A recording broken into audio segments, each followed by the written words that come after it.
Guys, welcome back to my channel Bansal biology. आज का जो वीडियो है इसमें हम देखने वाले हैं एंटीबॉडी स्ट्रक्चर के बारे में, जो कि इम्यूनोलॉजी का पार्ट है। So let's get started with the lecture guys. अगर हम एंटीबॉडी देखें तो एंटीबॉडी क्या होता है? एंटीबॉडी एक ऐसा स्ट्रक्चर होता है जिसका काम होता है एंटीजन को कस के पकड़ लेना।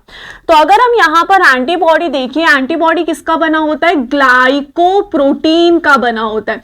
ग्लाइको मतलब क्या होता है? वेरी गुड, कार्बोहाइड्रेट, और प्रोटीन तो प्रोटीन होते हैं। यहां पर एंटीबॉडी में टोटल प्रेजेंट होते हैं 2 हैवी चेन। नाम से ही पता चल रहा है हैवी चेन यानी कि भारी होंगी, और 2 यहां पर क्या प्रेजेंट होते हैं? लाइट चेन प्रेजेंट होते हैं, यानी कि हल्की चेन होती है। तो अगर हम यहां पर इस तरीके से स्ट्रक्चर बनाए तो जो बड़ा स्ट्रक्चर में बनाऊंगी ऑब्वियस सी बात है वो किसका होगा? वो यहां पर होगा हैवी चेन का। तो ये स्ट्रक्चर जो अभी हमारे सामने प्रेजेंट है, ये किस चीज का स्ट्रक्चर है? ये यहां पर है हैवी चेन का स्ट्रक्चर, इस तरीके से। दूसरी तरफ इसके साथ साथ यहां पर एक और चेन प्रेजेंट होगी, लेकिन ये चेन कैसी है? लाइट चेन है, छोटी चेन है ना, लाइट चेन है। अगर हम यहां पर देखें, प्रोटीन के पास एन टर्मिनल होता है और सी टर्मिनल होता है। कोई भी अगर हम प्रोटीन देखें तो उसके एक एंड को हम बोलते हैं एन टर्मिनल एंड, और एक एंड को बोलते हैं C terminal end. N terminal end क्यों? क्योंकि वहां पे अमाइनो ग्रुप होता है, और सी टर्मिनल एंड क्योंकि उसके पास कार्बोक्सिलिक ग्रुप होता है। अब सवाल ये आता है, ये दोनों जो चेन्स है एक दूसरे के साथ जुड़े कैसे होते हैं? ऑब्वियसली बात है हवा में तो प्रेजेंट नहीं होंगी, तो ये एक दूसरे से कोवलेंट बॉन्ड के थ्रू जुड़ी हुई होती हैं। कोवलेंट बॉन्ड यहाँ पे कौन सा होता है? कोवलेंट बॉन्ड यहाँ पे डाइसल्फाइड बॉन्ड होता है।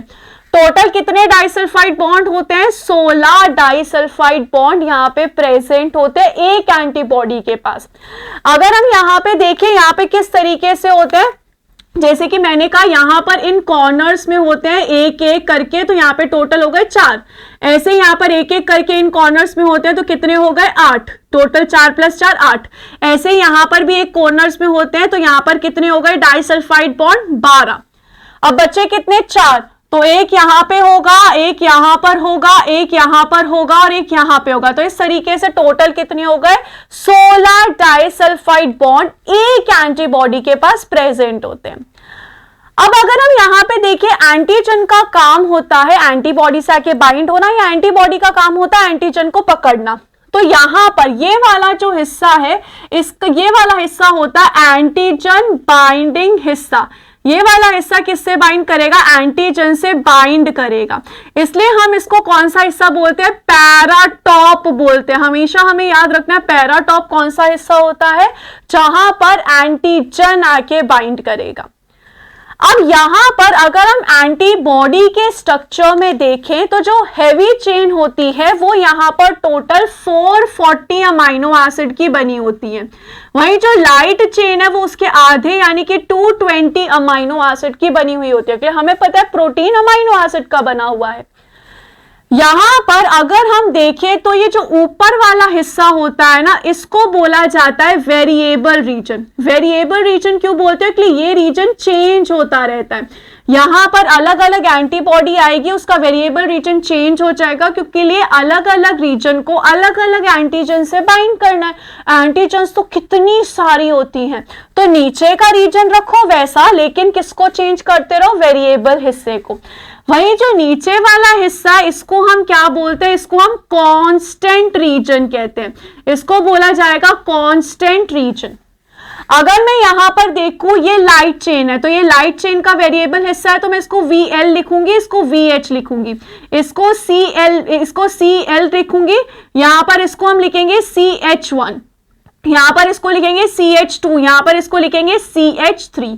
इसी तरीके से यहां पर हम इसको लिखेंगे, वेरिएबल रीजन है लाइट चेन का तो VL, यहां पर ये वेरिएबल रीजन का कांस्टेंट है तो VC। यहां पर अगर हम देखें, यहां पर आएगा VH, यहां पे आएगा CH1, CH2 और CH3।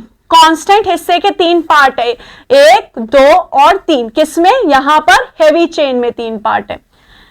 यहां पर आप देख सकते हैं मैंने ऐसा सा स्ट्रक्चर बनाया, इसको हम हिंज रीजन कहते हैं। हिंज रीजन की वजह से जो एंटीबॉडी होती है ना, फ्लेक्सिबल होती है, इस तरीके से ऐसे ऐसे बेंड हो सकती है। इसमें यहाँ पे 10 से लेके 60 अमाइनो एसिड होते हैं, और जनरली ये रिच होता है सिस्टीन, एंड एक और अमाइनो एसिड में जिसका नाम होता है प्रोलीन। ये दोनों अमाइनो एसिड इस हिंज रीजन में ज्यादा प्रेजेंट होते हैं ताकि ये फ्लेक्सिबल हो सके। अगर हम यहाँ पर वेट देखें हर एक चेन का, तो यहाँ पर एक हैवी चेन का वेट होता है 55,000 डेल्टन या 55 किलो डेल्टन, और यहाँ पर इसका होता है 25 किलो डेल्टन। इसको हम अप्रोक्सीमेटली 50 किलो डेल्टन बोल सकते हैं। ये होता है 50 किलो डेल्टन और ये होता है 25 किलो डेल्टन। हर एक चेन की बात चल रही है, जिसमें से अगर हम यहाँ पे देखें तो ये वेरिएबल रीजन लाइट चेन का यहाँ पर बना होता है 110 अमाइनो एसिड से। सिमिलरली यहाँ पर ये जो कांस्टेंट हिस्सा होता है ये भी 110 अमाइनो एसिड से बना होता है। हैवी चेन में अगर हम बात करें तो हैवी चेन का वेरिएबल हिस्सा 110 अमाइनो एसिड से बना हुआ है, लेकिन जो कांस्टेंट हिस्सा होता है वो किसका बना होता है, वो यहाँ पर 330 अमाइनो एसिड का बना होता है। किसका? हैवी चेन का। यहाँ पर मैं आपको किसके बारे में बता रही हूँ? हैवी चेन के बारे में बता रही हूँ। अगर हम यहाँ पर और जानने की कोशिश करें तो वेरिएबल रीजन में भी हाइपर वेरिएबल रीजन प्रेजेंट होता है। वेरिएबल रीजन के पास भी क्या प्रेजेंट होता है? हाइपर वेरिएबल साइट, जो एक्चुअल में चेंज होती है एंटीजन के हिसाब से। इनमें क्या प्रेजेंट होते हैं? इनमें प्रेजेंट होते हैं कॉम्प्लीमेंट्री डिटरमाइनिंग रीजन। ऐसा हिस्सा है जो कि क्या होगा? असल में चेंज होगा। तो कॉम्प्लीमेंट्री डिटरमाइनिंग रीजन है यहाँ पे, जिसको हम इन शॉर्ट CDR कहते हैं। ये ऐसा हिस्सा होता है वेरिएबल का जो कि असल में कॉन्स्टेंटली चेंज होता रहता है। यहां पर अगर हम देखें 3 हिस्से होते हैं, CDR1, CDR2 एंड CDR3, जिनमें से CDR3 जो है वो मोस्ट वेरिएबल होता है। ये यहाँ पे सबसे ज्यादा वेरिएबल रीजन होता है। यहां पर इनमें कितने अमाइनो एसिड्स होते हैं? अप्रोक्सीमेटली इसमें 10 अमाइनो एसिड्स प्रेजेंट होते हैं। तो यहां पर ये क्या होता है? मोस्ट वेरिएबल है CDR3, और वेरिएबल हिस्सा का भी असल में कौन है? हाइपर वेरिएबल साइट होती है ये। अब अगर हम यहाँ पर देखें तो यहाँ पर ये जो ऊपर वाला हिस्सा है ना, इसको मैं क्या बोल सकती हूँ? इसको मैं बोल सकती हूँ FAB हिस्सा। क्यों? क्योंकि ये बाइंड कर रहा है एंटीजन से, तो इसको हम क्या बोलते हैं? Fragment of antigen binding. ये किससे बाइंड कर रहा है? एंटीजन से बाइंड कर रहा है, इसलिए मैं इसको एंटीजन बाइंडिंग बोल रही हूँ, फ्रेगमेंट ऑफ एंटीजन बाइंडिंग।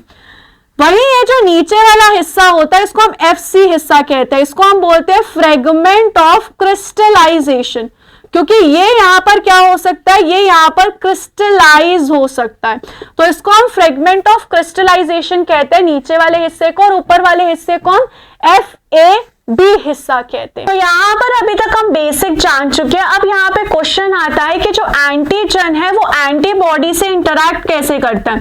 तो एंटीबॉडी जो है एंटीजन से इंटरैक्ट करता है बाय नॉन कोवलेंट बॉन्ड।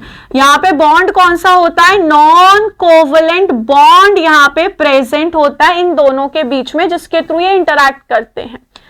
अगर हम यहाँ पर और जानने की कोशिश करें तो यहाँ पर ये जो 10 अमाइनो एसिड्स है वो यहाँ पर ईच CDR 10 का होगा। ये भी 10 अमाइनो एसिड का, ये भी 10 अमाइनो एसिड का, और ये भी 10 अमाइनो एसिड का होता है।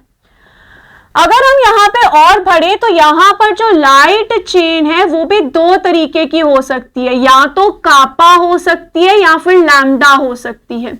2 तरीके की यहाँ पर लाइट चेन एग्जिस्ट करती है। ज्यादातर लाइट चेन कापा की होती है, और कुछ अमाइनो एसिड में कुछ एंटीबॉडीज में लैम्डा प्रेजेंट होती है। 40% ऑफ द एंटीबॉडी में लैम्डा होगी, 60% में कापा होगी। ऐसे ही अगर हम यहाँ पर हैवी चेन के बारे में देखें तो हैवी चेन के पास भी यहाँ पर कैसे होते हैं? डिफरेंट हैवी चेन हो सकती है, जैसे कि alpha, mu, epsilon, delta, gamma, ऐसे डिफरेंट तरीके की हो सकती है। यहाँ पर इस एंटीबॉडी को हम क्या बोलेंगे? IgA, जिसके पास हैवी चेन होगी अल्फा की। जिसके पास म्यू की होगी उसको हम बोलेंगे IgM, जिसके पास E होगी उसको हम बोलेंगे IgE, जिसके पास ये होगी उसको बोलेंगे IgD, और जिसके पास गामा होगी उसको हम बोलेंगे IgE। तो इस तरीके से हमारे पास 5 तरीके की एंटीबॉडी प्रेजेंट होती है, डिपेंडिंग अपॉन कि उनके पास जो हैवी चेन है वो कौन सी हैवी चेन यहाँ पे प्रेजेंट है। अगर हम इसको और यहाँ पे पांचों एंटीबॉडीज के स्ट्रक्चर को थोड़ा सा अगर हम समझने की कोशिश करें तो यहाँ पर कैसा होता है, बेसिक स्ट्रक्चर सबका ही सेम है, स्पेशली IG, G, E और D का बेसिक स्ट्रक्चर सेम होता है। यहाँ पर जो IgE और IgA है इनका स्ट्रक्चर थोड़ा सा वेरी करता है, सॉरी IgM और IgA का। अगर हम यहाँ पर IgM देखें तो IgM का स्ट्रक्चर पेंटामेरिक होता है। पेंटामेरिक का मतलब क्या है कि ये जो नॉर्मल स्ट्रक्चर होता है, यानी कि ये जो नॉर्मल वाई शेप का स्ट्रक्चर है, ऐसे इसके पास 5 स्ट्रक्चर प्रेजेंट होते हैं। जैसे कि हम यहाँ पे देख सकते हैं 1, फिर यहाँ पे आता है 2, फिर यहाँ पे आएगा 3, फिर यहाँ पे आएगा 4 और फिर यहाँ पे आएगा 5। इस तरीके से इसके पास यहाँ पे 5 वाई शेप स्ट्रक्चर्स होते हैं। इन 5 वाई शेप स्ट्रक्चर्स के पास स्पेशल डाइसल्फाइड बॉन्ड भी होता है एक दूसरे से जोड़ने के लिए। तो यहाँ पर इनके पास क्या होता है, एक्स्ट्रा डाइसल्फाइड बॉन्ड होता है जो कि इनको हेल्प करता है एक दूसरे के साथ जोड़ने के लिए कांस्टेंट रीजन को। इसके अलावा इसके पास एक और स्पेशल चीज प्रेजेंट होती है जिसको हम बोलते हैं जे चेन। तो यहाँ पर ये जो जे चेन होती है वो अराउंड 15 किलो डेल्टन की बनी होती है। तो ये स्पेशल चीज यहाँ पर इसके पास प्रेजेंट होती है। तो यहाँ पर ये स्पेशल होता है आईजीएम के स्ट्रक्चर में, और आईजीएम टोटल 180 किलो डेल्टन का बना होता है। पूरी की पूरी जो आईजीएम होती है पेंटामेरिक्स में वो 180 किलो डेल्टन की होती है। अगर हम नॉर्मल एंटीबॉडी के बारे में बात करें तो नॉर्मल एंटीबॉडी बाईवेलेंट होती है। बाईवेलेंट का मतलब है ये 2 एंटीजन से बाइंड कर सकते हैं, एक यहाँ पर और एक यहां पर। लेकिन जो आईजीएम है वो यहां पर 1 2 3 4 5 6 7 8 9 10 से बाइंड हो सकती है। इसलिए हम इसको क्या बोलेंगे, डेकावेलेंट बोलते हैं। हम इसको बोलते हैं डेकावेलेंट। वहीं अगर हम यहाँ पे इसी तरीके से IgA की बात करें जिसका स्ट्रक्चर भी थोड़ा सा यहाँ पर डिफरेंट है, तो यहाँ पर ये जो होती है डाइमेरिक फॉर्म में भी मिलती है। यहाँ पर ये इस तरीके से कौन से फॉर्म में हमें मिल सकती है, डाइमेरिक फॉर्म में भी ये हमें मिल सकती है। ये एक दूसरे से जुड़े हुए हैं बाय अ जे चेन, जो कि इधर भी था। उसी के साथ साथ इनके पास एक सिक्रीटरी कंपोनेंट भी प्रेजेंट होता है। तो ये चीज जो है ये यहाँ पर IgA के पास नहीं होती है, जो कि बाकी किसी भी एंटीबॉडी के पास नहीं मिलती है। तो इस तरीके से गाइस ये था एंटीबॉडी के स्ट्रक्चर के बारे में। उम्मीद करती हूँ कि आपको अच्छे से समझ में आ गया होगा। If you like this video do share it with your friends. Thank you so much guys, bye bye, take care.